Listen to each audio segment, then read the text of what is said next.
Welcome, listeners and viewers far and wide, from Hudson Yards to the Hudson Valley. I'm Eric Gislason, associate broker and team leader of the Excelsior team at Brown Harris Stevens, master certified negotiation expert, founder of Archway Partners Coaching, and your host of Shear Line Negotiation Mastery. I'm back in Studio 1873, and I have another incredible, intelligent, insightful, and engaging guest in studio. No pressure, Jake. No, I'll be fine. And I'm also truly thankful for the huge response we got from our last episode about conflict avoidance and Minnesota Nice with Jay Billiot. So we appreciate all the listens, the likes, and the views. And as I say, I am looking to restore the good name of negotiation and take it back from the manipulators, the bullies, and the gaslighters in our industry and in every industry. That is my passion, and that's what I intend to do every time we air one of these podcasts. So let's get into it. In this episode of Shear Line, we're moving the pin on a subject that often gets ignored or dismissed in our negotiations and, frankly, in our lives: logical reasoning. See, every day we negotiate, but we don't always pause to examine the assumptions, the claims, the logic, or even the reasoning behind the positions we take or the ones we hear. Truth isn't always objective, it's often subjective, shaped by belief, experience, and observation. And because we run into subjective truth in negotiation, we have to pause and examine the claims and assumptions that we're being handed. For instance, if a listing agent says, "We've already got 3 interested parties, so the apartment will go over the asking price," or a buyer says, "We're fully pre-approved in underwriting, so we're as strong as a cash buyer," taking the statement at face value and building an entire strategy around it is like determining how awesome someone's life is by looking at their Instagram feed.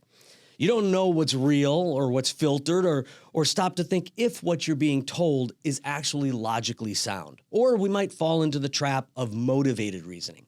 They're lowballing us, so they're not serious. Or rates have been high for a while now, so I'm sure they're about to come down.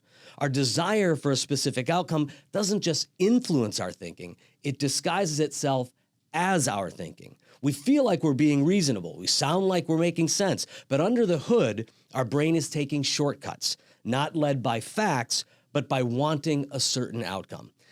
But everyone, that's just the tip of the proverbial iceberg on this subject. And boy, do I have a guest that's going to help us understand better how logical reasoning affects our negotiation strategies and our blunders. So I want to introduce Jacob Feldman. Jacob has provided comprehensive academic consulting for students from the finest private and public schools in New York and beyond since 2002. Prior to founding Nexus, he spent 9 years tutoring, developing test prep materials, and writing training manuals for a top global standardized test prep agency. He also served as an academic consultant and test design specialist for New Classrooms Innovation Partners, formerly School of One, a non-for-profit that creates innovative, personalized instructional methods for schools. His work there focused on the cutting edge of technology-based testing, developing tens of thousands of assessment questions to be administered to middle school students around the United States. Jacob graduated with high distinction from McGill University in Montreal. And one more thing I want to say about Jacob, like that's not enough. I mean, are you just an overachiever, or am I just lazy? No, I'm not sure which one it is. It's laziness. I'm certain of it. Well, I want to say one more thing that makes Jake even more of a phenomenal human being, and that is he had a parallel career and spent 15 years performing and stage directing operettas and operas across North America. He's a very, very talented singer and artist, and his background in music, and this is what I love about you, Jake, his background in music informs his educational philosophy and shapes how his students view skill building and performance. So welcome, Jake. It's a pleasure to have you here. I'm Thanks, so Eric. thrilled. Thanks, appreciate You're it. one of the smartest people I know, and this is the perfect topic here. I'll take that. I'll take that as it's intended. I mean, I know you know a lot of smart people, so it means a lot coming from you. I appreciate it. Thank you. Well, let's start off, Jake. You've spent years coaching students on LSAT prep and other test prep. And you've even created models to help students break down logical reasoning. So how would you describe the study of logical reasoning in layman's terms? Well, it's an enormous question that, You're welcome. Yeah, thanks. Publishing companies and tutors and teachers and philosophers have been, the philosophers have been discussing it for 3,000 years. I mean, this goes back to Plato and Aristotle and, the foundations of classical philosophy.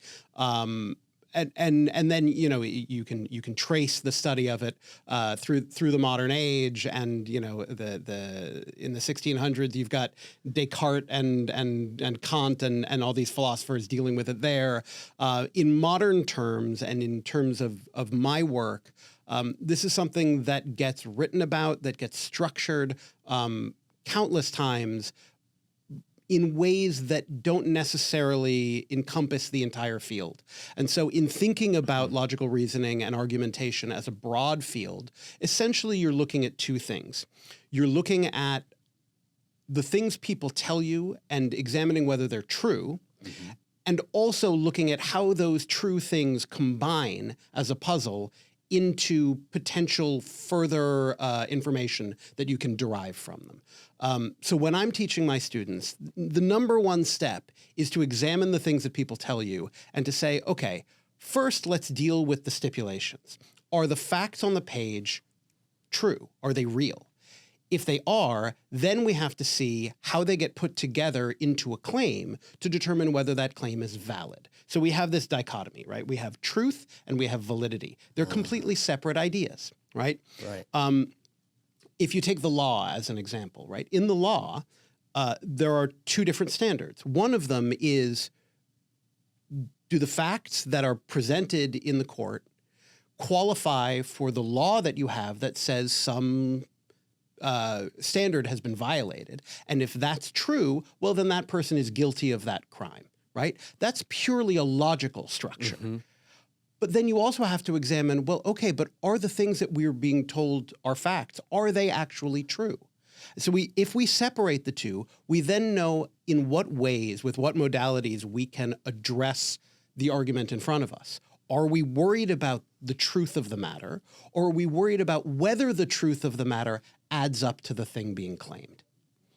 There are your basics. Wow. Okay, great. That's a great jumping off point. And I'm not sure if that was layman's terms, but it was. Man. If I'm considered a layman, well, I don't know. We'll see. Viewers, I mean, that's okay, that's amazing. You want to go? We'll go 40,000 foot. Okay, let's do it. We're going to zoom all the way out. All right. Okay. You're sitting down with someone and they want to claim something is true. You have two things to look at. Are the facts that they're using to back it up true? And even if they are, do they warrant the thing that that person is claiming? That's it. Amazing. So if we continue on with that, how should we understand deductive reasoning versus inductive reasoning in negotiation? And why is knowing the difference important? Okay, so let's define our terms for a second. Okay. Deductive reasoning is taking the facts and applying them to principles or rules that we all agree on. Okay. So, for instance, we'll use the classical philosophy example here. If I tell you, my claim to you is that Socrates is mortal, right? Okay. Okay, fine. How am I going to defend that point? I'm going to defend it by telling you, well, Socrates is human. Okay, fine. Why does that mean that he's mortal, Eric? We then have to go to the rule or principle that I'm implying to you works here, which is that all humans are mortal. Oh, I get it. So there's a general principle that all humans are mortal. And since Socrates is a human, Socrates qualifies for that principle. That warrants claiming that Socrates is mortal. That is deductive reasoning. Facts combined with rules allow you to make claims. But the rules have to be in play and they have to be agreed upon by everybody. Right. In the real world, that's rarely true, right? That's right. In everyday discussions, in everyday negotiations, and especially when you're dealing in empiricism, when you're like looking at the facts or the data or the phenomena in the world, we don't have rules that we all agree on, right? That's what scientists are for. They're trying to derive those rules. They're trying to figure them out, but we don't know. So inductive reasoning is the other side of that coin. It's looking at the world and saying, okay, I'm going to observe all the things that I can observe. And from that, I'm going to say, okay, if I want to claim something, if I want to predict something, if I want to theorize something, I've got to say whether the data that are presented to me make it probable that that thing is true, and is that claim reasonable given everything else I know about the world? Right. But in inductive reasoning, you can't know anything for sure because there are no 100% guaranteed principles at play, right? You want to tell me smoking causes cancer? Well, sure, that's reasonable given what we know about smoking and given what we know happens to the body when you smoke. And there are all these studies out there that tell you like, there's a 900% increase in metastatic lung cancers when you smoke. Great. Does that mean everybody that smokes gets cancer? Does that mean that every cancer is caused by smoking? No. Right? My grandmother smoked for 45 years. She never got lung cancer. Right? Does that mean that smoking doesn't cause lung cancer? Of course not. No, of course it causes lung cancer. But it's not true in every scenario. It's not 100% true. So rather, we claim it, we end up at our endpoint, at our conclusion, based on observation and balancing this idea of what's reasonable and what's probable. Well, what's interesting to me in as we negotiate deals every day in real estate, and I have my team out negotiating deals and listening to podcasts and all of the claims that people make, it seems like you have a lot of people out there that are claiming deductive arguments and they're claiming the claims as facts. And so what they do is they state this claim, they make it seem as though this is an objective truth, and so then they lead you down to whatever the end point of that logic is, when really the claims that they're making are not objective truths. Oh, you've nailed it. Yeah. I mean, this is, to get back to my world, right? When thinking about teaching the LSAT is the exam that future lawyers take in order to get into law school. And what the LSAT tests you on is your ability to tease out claims from facts.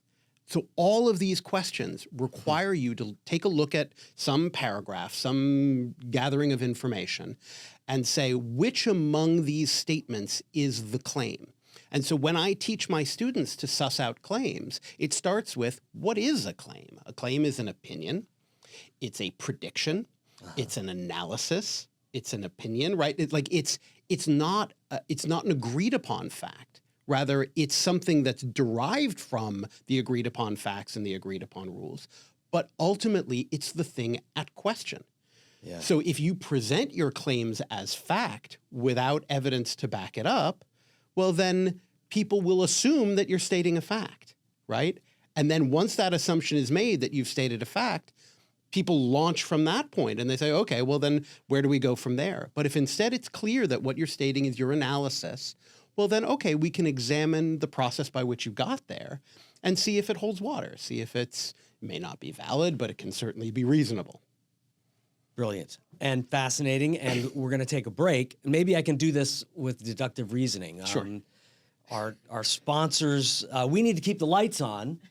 We want to keep the lights on. And our sponsors tell us about their products over a break, a commercial, so therefore we need to take a commercial. What's the rule? The rule is every 10 minutes, every 12 minutes? Something like that. Has it been 10 minutes? It has. Oh, then let's take a break. Hey, it's Stephen Bailey from Roadway Moving and Storage. As an official moving partner of Brown Harris Stevens, we know that your clients deserve more than just a move. At Roadway Moving and Storage, we turn moving into an experience they will love. From specialized services to a white glove treatment, we've got it all covered. When you choose Roadway, you're choosing a peace of mind for your clients. Plus, our referral program is the most rewarding in the industry. Want to learn more? Shoot me an email at steven@roadwaymoving.com or visit roadwaymoving.com. All right, we are back. Jake, that was, we've already got really, really deep into a fascinating discussion, and it's amazing to me how applicable all of this is to not only our real estate negotiations or negotiations in general, but our everyday lives and interacting with people and understanding the claims and assumptions that we make in life. So So in real estate and in life, we as negotiators often assume that we know what the other side wants.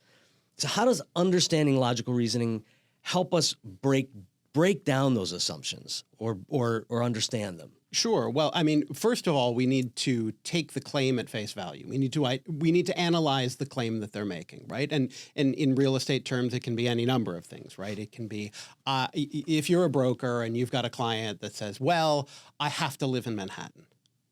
Why? Right? What does that mean? Right. I have to, right? It's necessary that I live in Manhattan. Why? What are the things at play that make you determine that? And then what's the framework through which you're sort of processing those facts in order to arrive at that conclusion? So what you need to start with is, okay, well, what do you know, right? What are the facts that apply to this subject? So you take the claim, I have to live in Manhattan. Manhattan is the borough. Okay, well, what do you know about Manhattan? Tell me the things you know. Okay, why is Manhattan the only one? Right? Right. And so you start with the facts that are at play. You examine those facts, and then you examine the rules or principles that are guiding your client. And you have to lead them to the point where they realize, okay, we're circling back to what we talked about before, that they can't make a deductive 100% conditional claim based on those facts. That's impossible, right? Because they don't know everything that is a factor. There's this imagery that I like to use about claims like this, right? I have an input, and based on that input, I make a conclusion. There's sort of you ever go to Home Depot and you buy paint? Yeah. Right? Okay, so they bring out that huge paint can, and you open it up, and it's white, right? And they put it in the machine, and then the machine starts squirting colors into it, right? Yeah. In order to make your mixture. And so to make a conclusion like that client is essentially to say, well, I want to add blue to my paint can, and so my paint is blue. Well, sure, but first of all, you don't know what color the paint started as. Right. So adding blue doesn't necessarily make it blue paint, right? If it was already yellow, maybe it's green paint now. The other thing you don't know is what else is being added to the paint can. You put blue in one side, but you put red in the other side, and you don't realize red is being added, you're going to end up with purple paint. Right. So their claim is based only on their perspective, on their input of facts. And they're limiting themselves to the facts that they're aware of and presuming to be able to make a clear-cut, conditional conclusion based on them. And what I love about that is that gives us a reason for existence as real estate professionals, Absolutely. right? Because if we know that and we understand how those conclusions are drawn and what assumptions the client is making, or we just ask them what they know, then we can understand what's important to them. And what's important to them may not be only possible in Manhattan. Yeah. And therefore, we can start to broaden their horizons on the way that they can also get that paint can to look exactly like the color they want, but it may be in a different can. It may be in a totally different can and maybe on a totally different wall. And that's okay. Yeah. Right? I mean, you've hit upon, to remove myself from the logical reasoning part of things, talk a little bit about being a professional in service. You've hit upon this this conflict between information and expertise, right? Your client has information, and they presume their information to be sufficient for them to be able to draw a conclusion. But as an expert, you know what the other information is that they're not aware of. And so that's your value as a real estate agent, as a professional educator. I'm aware of the things that my client might not be aware of, and I know what other information has to get put in there to actually end up with the paint color that they want. Yeah, and it's fantastic. I'm blown away. Okay, so and what the mistake that I see a lot of real estate professionals make, and I've stepped into this myself as well from time to time, is we basically match their conclusions or assumptions with our own. We start to have a positional bargaining argument with our client based on what our assumptions are. And so we start to try to convince them that their truth is not real or that their opinion does not matter because we have expertise, a better opinion. perspective, or a better, that's right. yeah. Well, you hit on something that I was working on this yesterday in a class, and I hit upon something that was really fascinating. One of the ways that these standardized tests tease out logic is presenting you a seeming paradox. They'll say, here's a series of facts or a series of information that would lead you to a certain conclusion. However, this other thing is also true. Isn't that weird?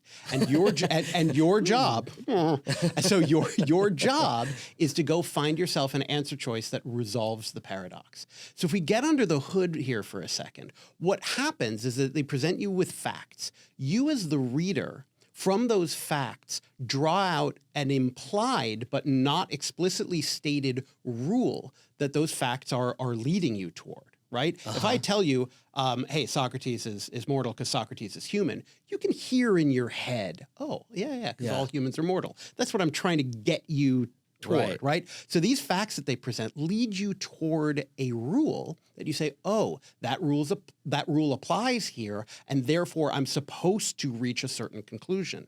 Then they present you with another fact that reaches a different conclusion through a different implicative path. And your job is to realize what was the rule that I assumed that I wasn't supposed to have assumed, so that I can incorporate this new rule that the other fact implied, so that I can reach the conclusion of the other fact. So you, as real estate professional or as negotiator, rather than butting heads with your client over their conclusion, need to dig out with them, what was the rule? What was the principle that you believed was true here? Yeah. Because once you can say, your facts are still true. All of those things are correct. Right. It's only that we need to lead you down a different path of an argument in order to reach a different conclusion that I believe actually is the one that's warranted, because I know about this other principle that's also at play. Right. Or if nothing else, it's just saying, there are other options. There isn't just one path. There are 3 different paths. Yeah. And if I present you with path number 2 and path number 3, you can then decide whether you still believe path number 1 is the path. You may still end up buying an apartment in Manhattan. Sure. But wouldn't you like to know if there are other ways that you could go about this that would satisfy all of your wants and needs as well? You've nailed it in more ways than you can realize, because what you're talking about is the difference between addressing the conclusion and addressing the path of the argument toward the conclusion, right? You can arrive at the same conclusion any number of ways, deductively or inductively. You can think about, let's think about smoking and cancer again, right? 150, yeah, sure. Yeah, why not? Because it's so uplifting. But 150 years ago, they knew that smokers got cancer. They had no idea how. Right? They just knew it happened. And they had studies, and they opened up cadavers and they saw cancerous growths, and they're like, oh, there must be cancer. But in order for this, and this is sort of the universality of statistics and epidemiology and whatever, like this applies to everything. If you want to tease out an inductive truth, the probability side is easy. Go get data, right? Go do a study, go do an experiment. That's it's not easy, but it's at least straightforward. But the reasonable side, right? How does the argument become reasonable? They knew that smoking and cancer were correlated, but how does it work? Yeah. So they had to go and figure out the pathway. Before they did that, there were infinite pathways, right? Any one of them could have been the way to arrive at that conclusion, right? So there are infinite reasons to live in Manhattan, right? But the question is, what's the pathway that makes the most sense to your client in that moment, right? What's a pathway that, even if it's not a perfectly valid, conditional 100%, like there's no question here, because no decision in life is like that. Yeah. But if you want to lead them down a path of reasonability and probability that their decision is a good one, you have to find the mechanism that works for them, right?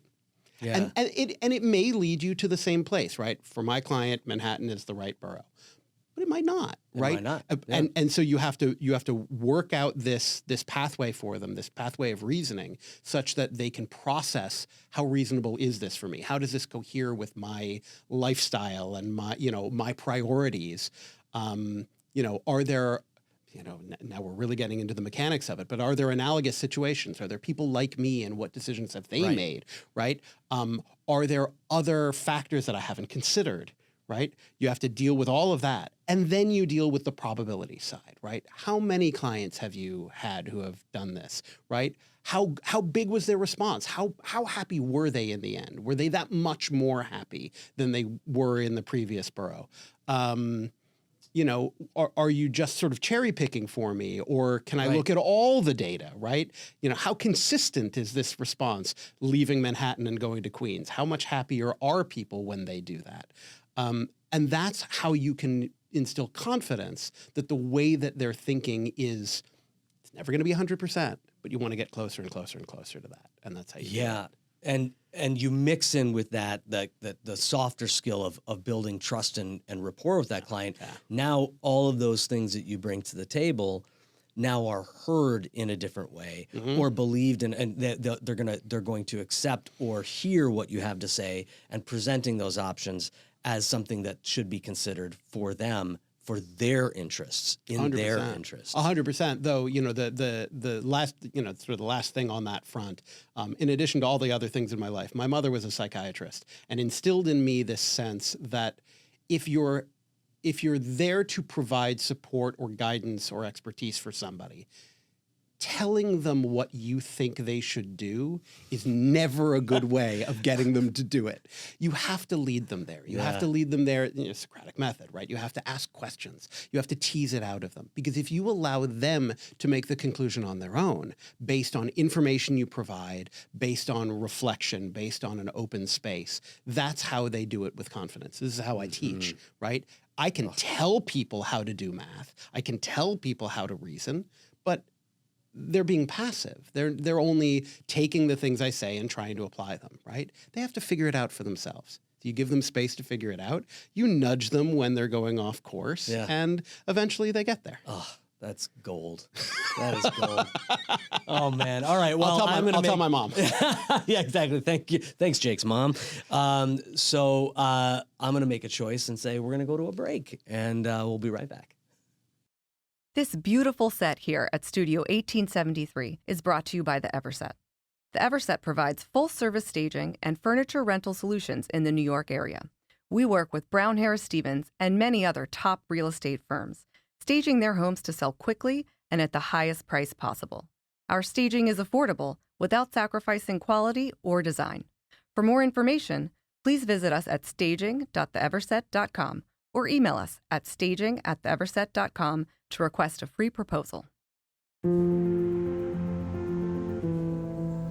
What do you really need to know about buying or selling a home? First, it's serious business, and it's complicated. There's a lot of money on the table, and emotion too. You need an agent who knows the ropes. So, whether you're buying or selling your home, work with professionals who have a mastery of the craft.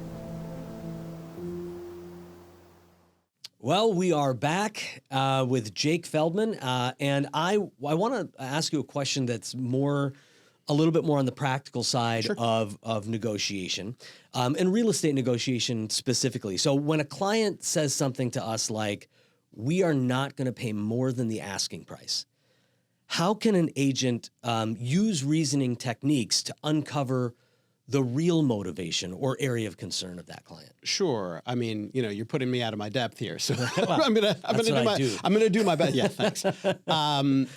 So the place to start here is that you have to remember when you're on the other side of an argument, right? And we don't mean argument like fight. We mean argument like debate, right? That we should always start not from a critical perspective, but from a charitable one.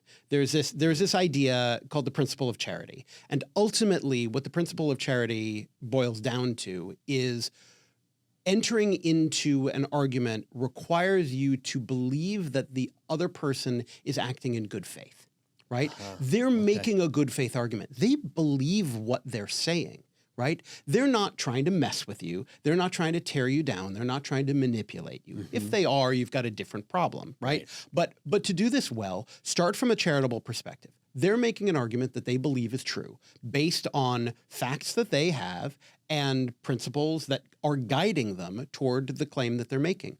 So start by examining how they arrived at their claim rather than telling them that their conclusion is wrong. Because if you start with your conclusion is wrong, we experience this every day. What do? We're back on our heels. We get defensive, and we fight. We clap back, right? Right. But if instead it's like, oh, you arrived at this conclusion. I'm curious how you got there, right? Yeah. Once that's true, now we're collaborative, right? And we're saying, okay, fine. I love that word. Yeah, Thank you. It's the best.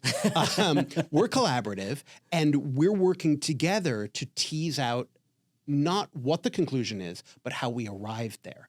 Because if we can uncover a fault, a flaw in how we arrived there, a gap in the reasoning, you presume that A meant B, and it doesn't necessarily. Oh, you presumed that a 5-minute walk to your butcher, your local fish shop, and a great coffee shop required Manhattan above 59th Street. Right. Well, guess what? It doesn't, because I live in this great neighborhood in Central Queens, and man, do we have all this great stuff, right? So you're not telling them they're wrong about Manhattan.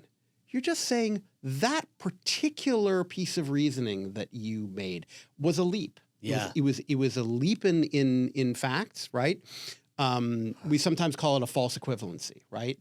Like the need for the following means this other thing. Well, those aren't definitionally the same. They're different from each other. And as long as we can recognize that they're definitionally different and that you made an assumption there, we can determine whether or not we can fill that assumption with a truth or there is no truth there, in which case we're going to have to take use your visual here, a different path to the conclusion that you reached. But if our different path takes us to a new conclusion, that's okay too.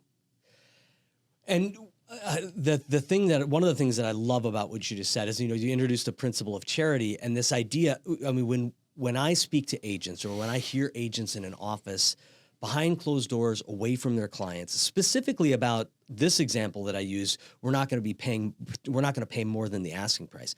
You hear words from agents like irrational, or that doesn't make any sense. Right. And they start from that place and they put themselves in a position where they're not able to collect the data that you're talking about or to understand the client's perspective so that they can say, okay, now that I know why you're making that claim or how you're viewing this situation, now I can offer advice, guidance, and counsel as opposed to putting ourselves or pitting ourselves against our client and calling them irrational or saying that what they're saying doesn't make any sense. Yeah. So on that front, let's the big word in LSAT prep, and we'll use it here too because I think it's very applicable, is the word assumption. Yeah. Right? Yep. Let's think about what that means for a second, right? Because casually we use it to mean somebody believes something is true that is not necessarily true. But that's not what the word assumption means, right? To assume something means to take it from outside and to bring it in. So in the context of an argument, what it means is to take something that was not part of the argument and to bring it into the argument in order to make it function, right? In order to make the argument function, right? So the one that I use with all of my students, I'll make the claim that I'm a great tutor. And the evidence I'm going to give you is that I went to McGill University. And there's a principle. And the principle is that smart people make great tutors. So what have I assumed? In order to make that a valid argument, I have to assume that everybody that went to McGill is smart, right? I have to bring it into the argument. So you as an agent, not you, maybe you. One, as an agent, has to do a couple of things. One is we have to tease out what our clients are assuming that they're not saying out loud, right? An assumption is something that they are using without saying. So we have to figure out what it is. What aren't they telling us? But the other thing we have to do is figure out what we're assuming, right? Yeah, totally. Because in the end, you say, oh, they're irrational. Oh, they don't know what they're talking about. Are you sure? Because you're starting from a different place from them. You've got your own assumptions as to what is true and is not true. You assume, we live in Queens, right? If I live in Queens, I assume something to be true about Queens. Queens is the best place to eat in New York City, Yeah. right? That's from my perspective. But I have some assumptions in there as to what I like to do when I go out to eat. What kind of cuisine? What kind of cuisine, Right. what kind of restaurant, what kind of eating experience. And that may Yeah. not be true for everybody. So I have to tease out my own assumptions as well as their assumptions before we can ever start thinking about building a new argument. I don't think I've ever really broken down or thought about the word assumption and what it actually means. I mean, that's me being pedantic, I suppose. I know, but it's awesome. It's awesome. All right, so I'm going to pivot a little bit. How can sure. agents ask better questions, the kind that reveal flaws in the other party's logic, or without sounding confrontational? It's hard. It's hard because we all get super defensive about the way that we reason. Reasoning is very personal, right? Yeah. It's very emotional, right? Because we recognize subconsciously that as we reason, we're bringing our own perspective in it. So it feels like when somebody questions our conclusions, what they're really doing is questioning our intelligence. That's right. And so we need to be really careful about how we do this. One of the things we can do is to encourage people to stay away from certainty, right? 100% certainty. Like, I hear you. I hear what you're saying. Let's stay away from all, our parents always said, never say always, never say never. You're right. Yeah, in any arguments, we stay away from always and never. And we work on, when we talked about inductive reasoning, we work on how likely is that and how reasonable is that for you? We talk, when I teach math, we talk a little bit about sum products, right? So it's a bit like how probable is that thing and how good is that thing? And you sort of put those things together and you take all the other factors and you add them all up to sort of figure out what you want to do in the end. Yeah. And so you say, okay, fine, you're worried about safety. Okay. How big of a priority is that for you? You're asking them to build their own argument rather than wielding the sword, right, and going to battle with them. Help them to build the argument and be the facilitator. Really good teaching tells you that you shouldn't be instructing. You shouldn't be at the chalkboard writing stuff down and getting people to take notes. Yeah. You should be a facilitator, right? Get them to be curious. Get them to dig up their own information, come up with their own ideas, and then you as the expert, you say, have you thought of this? Have you Yeah. considered that? Not consider this or do that. Yeah. No imperatives, right? Have you? Did you? Have you incorporated this? Do you know about this? And let them come to their own conclusions. It might take longer, or it might feels like it takes longer because you can't just say what the conclusion is. But if you skip steps, if you short circuit yourself and try to get to the end right away, it's not going to stick. Yeah, and as a coach, that's exactly what coaching is. Everything that we do in life should probably be guided in that way. Whether we're instructing at a chalkboard or teaching our kids or dealing with our own relationships and our spouse, or in our professional life, taking that what we call the coach approach, that idea that facilitating conversation, allowing people to come to their own realizations, draw their own conclusions, have their own reality, and not to take someone's reality and make it seem as though they're wrong because you disagree with your perspective is different from Yeah, yours. well, look, the world is a subjective place, right? I mean, Yeah. so you talk about my other parent. My dad's a statistician, right? So when he, surprise. yeah, no, exactly. So when he's done health research at hospitals for 50 years, and so when he does research and he examines statistics, he's the first to say, like, I can't tell you what causes what. That's not my job. My job is to observe the world and look at trends and look at likelihoods, right? This is the way the world works. And you make recommendations based on what you think will improve things.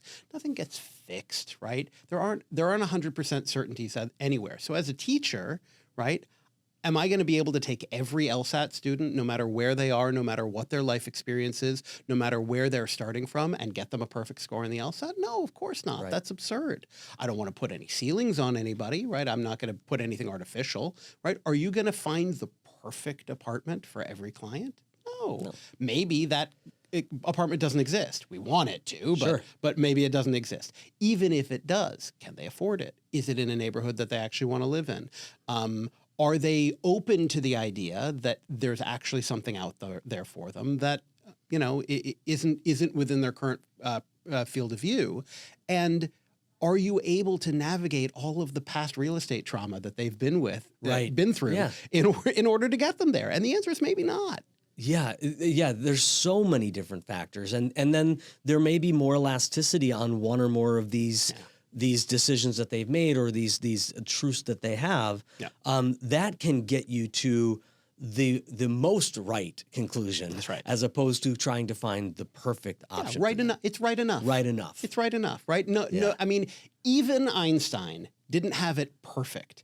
Right. When he came up with the theory of relativity, there were some things that it didn't explain. Right. Yeah. And then, in the last 100 years, what have we done? Well, we've teased out some of the things that it didn't explain. And we said, well, he wasn't 100% right. And then, 30 years later, we were like, oh, no, just kidding. He was right all along because we found out these other things. Yeah. Right. And so in the end, right, like we're constantly refining, and we want to get closer and closer and closer and closer. Newton was really pretty right almost 500 years ago. Right.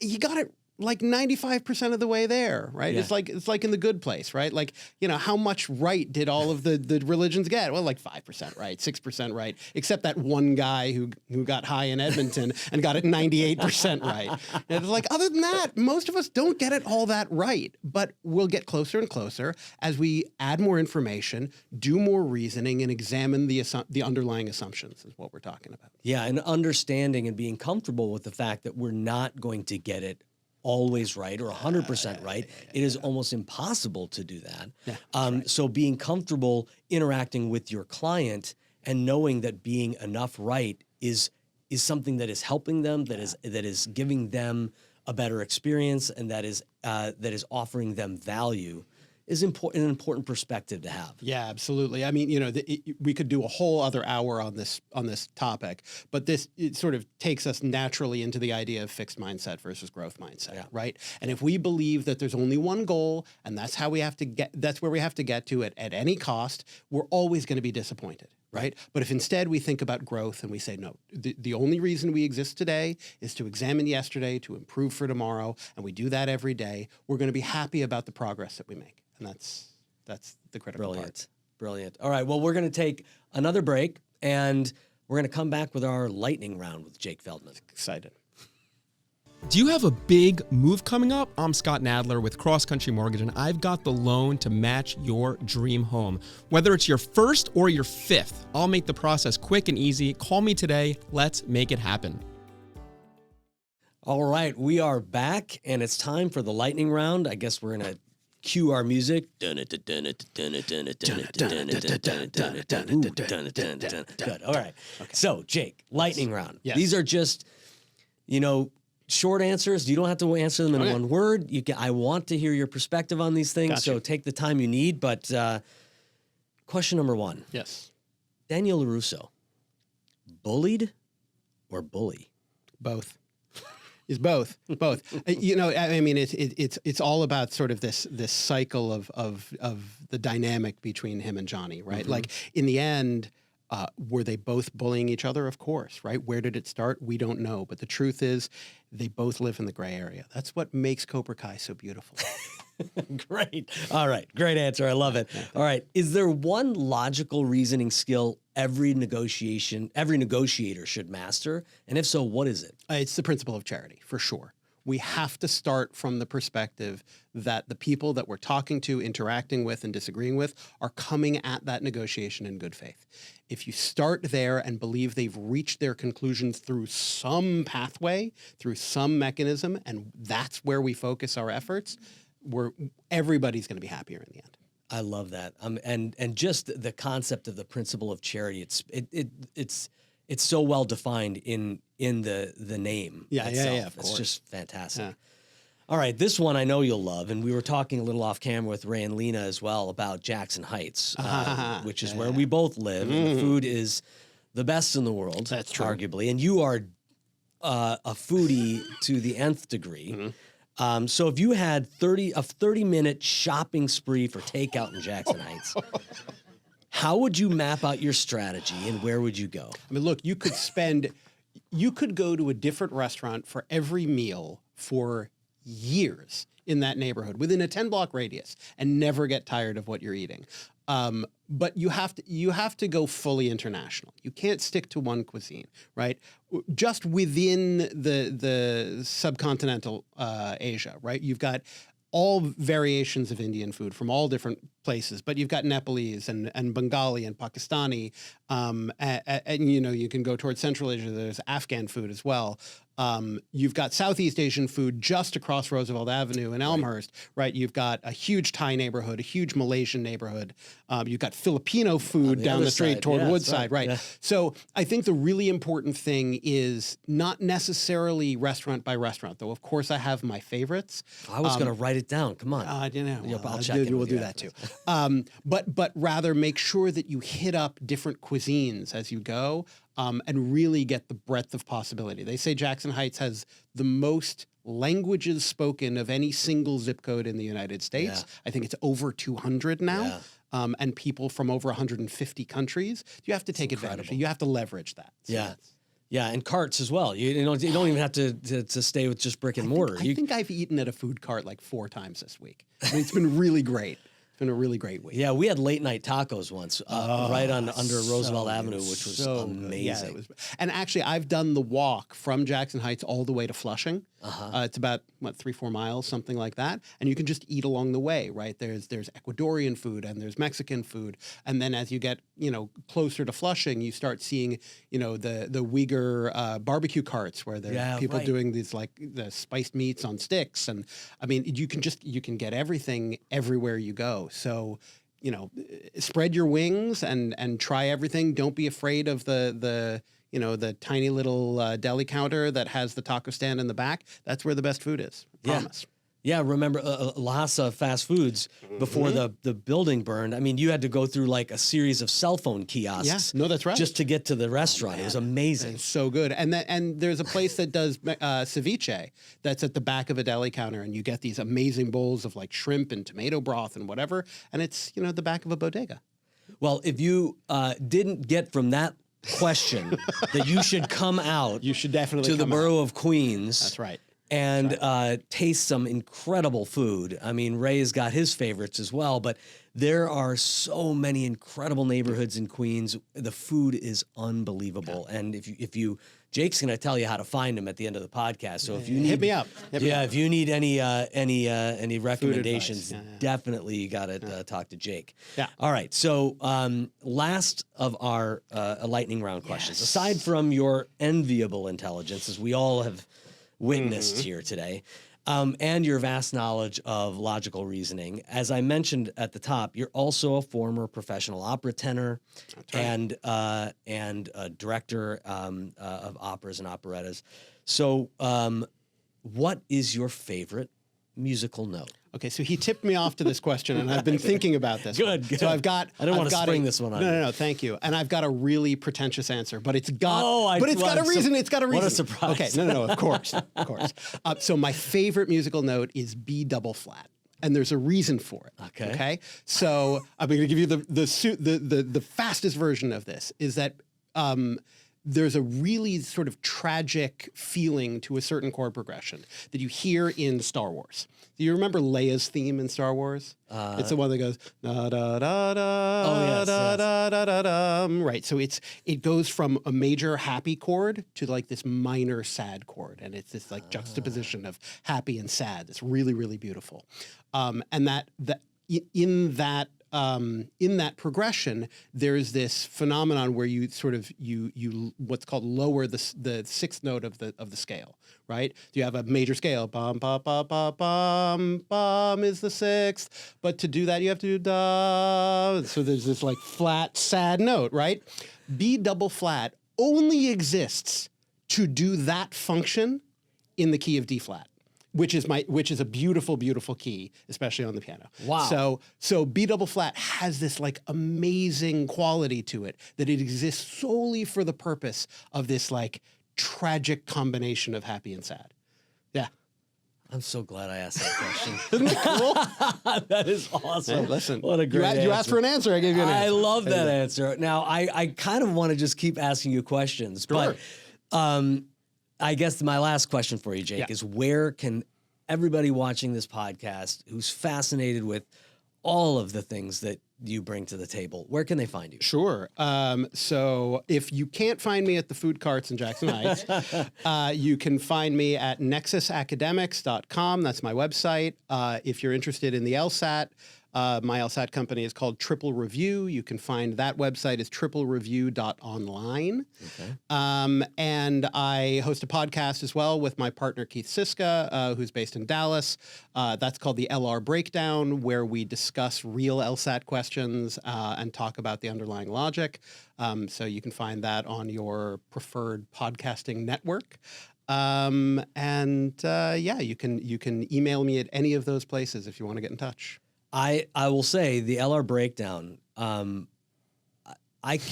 as a non-LSAT exam taker or burgeoning attorney, although I come from a family of them.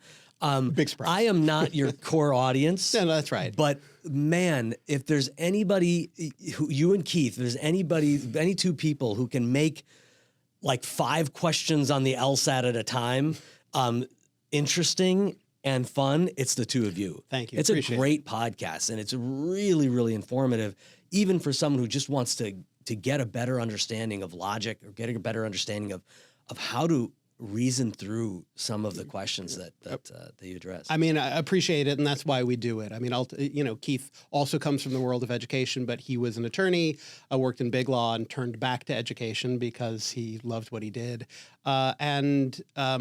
We've been working together for 5 years. We've taught classes together. We've built curricula together, we obviously wouldn't do it if we didn't love it.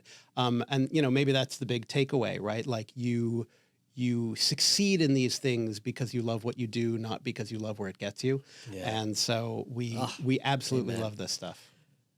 And for any agent or anybody who listens to this podcast who's trying to figure out how all of this material can guide you and help you, I love that idea. Look, if you love what you do and you do the best that you can do to affect people's lives and change people's lives for the better in anything you do, that's the purpose, right? That's why 100%. That's the most successful real estate agents, in my opinion, are approaching their business in that way. Yeah.